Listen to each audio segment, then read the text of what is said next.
प्रणाम नमस्कार। तो दोस्तों यह कहानी बिहार राज्य के एक छोटे से गांव की है। दोस्तों एक बेहद ही खूबसूरत महिला होती है। उस महिला का नाम सलमा होता है।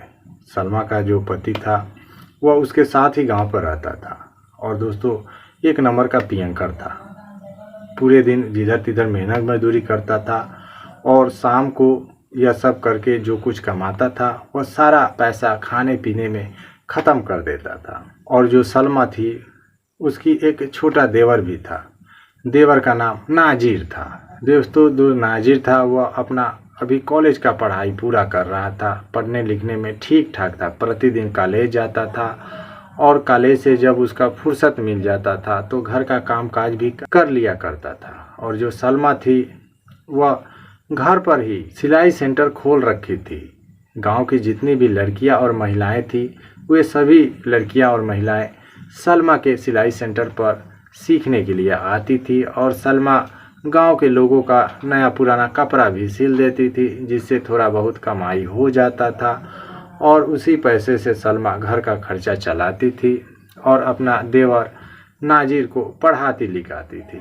जो नाजिर था वह भी बहुत हैंडसम और नौजवान था और शादी करने के लायक हो चुका था, लेकिन वह अभी पढ़ना चाहता था, अपने पैरों पर खड़ा होना चाहता था। और दोस्तों जॉब के लिए वह जहाँ तहाँ सरकारी नौकरियों का फॉर्म भी अप्लाई करता रहता था, लेकिन दोस्तों आज तक उसे कोई कॉल लेटर नहीं आया था, जिसको लेकर वह काफ़ी परेशान रहता था और पढ़ाई भी अपना जारी रखता था। दोस्तों जो सलमा थी वह प्रतिदिन अपना सिलाई सेंटर चलाती थी। बहुत सारे लोग आते थे, सीखते थे। और दोस्तों जो नाजिर था, क्योंकि दोस्तों उसका तबीयत काफ़ी ज़्यादा ख़राब हो चुका था, उसके अंदर बुखार था, तो उस दिन वह घर पर ही रुक गया और जिसके कारण वह शाम को पी खा नहीं सका, यानी कि उसे पीने की तो आदत थी और दोस्तों और घर पर ही पड़ा रह गया। उसके बाद दोस्तों जब रात हुआ तो जो नाजिर था वह खाना पीना खाकर अपना पढ़ाई लिखाई ख़त्म करके छत पर अपना बिस्तारा लेकर सोने के लिए चला गया। माँ को कहता है कि नहीं भाभी यह सब ठीक नहीं है, रोज़ रोज़ मिलना जुलना, यदि किसी दिन भैया देख लेंगे तो ना जाने घर में क्या हो जाएगा। उसके बाद दोस्तों जो सलमा कहती है चुप रहो, यह छत है या कोई तुम्हारा कमरा नहीं है, चलो कमरे में मैं आती हूँ। उसके बाद दोस्तों जो सलमा का पति था वह कमरे में चला जाता है, फिर पीछे पीछे सलमा भी जाती है और अपने पति से कहती है कहो क्या कहते हो, तुम यदि अच्छे होते तो मैं अपने देवर नाजिर के पास जाती, उससे बातें करती। तुम तो रोज़ शाम को जो कुछ भी कमाते हो अपना खा पी जाते हो, उड़ा देते हो। मैं कितनी मुश्किल से अपना घर चलाती हूँ, तुम क्या जानते हो।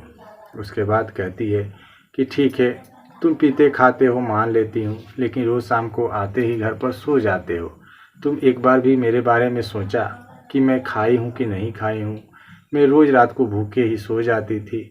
फिर वह पीना खाना एकदम बंद कर दिया, सीधे कमाने जाता था और कुछ भी उसे कमाने पर मिलता था वो अपनी पत्नी सलमा को देता था। उसके बाद से सलमा भी नाजिर के पास जाना बंद कर दी, उसे मिलना जुलना भी बंद कर दी। और जो नाजिर था वह भी सब कुछ समझ गया और अपना पढ़ाई लिखाई पर ध्यान देने लगा। फिर दोस्तों कुछ दिन के बाद जो नाजिर था उसे एक रेलवे में नौकरी मिल गई। फिर दोस्तों वो अपना ड्यूटी पर चला गया। तो दोस्तों आज की यह कहानी कैसी लगी तो दोस्तों कमेंट में अवश्य बताइएगा। मैं फिर मिलता हूँ कल नेक्स्ट डे एक नए टॉपिक के साथ। तब तक के लिए जय हिंद जय भारत।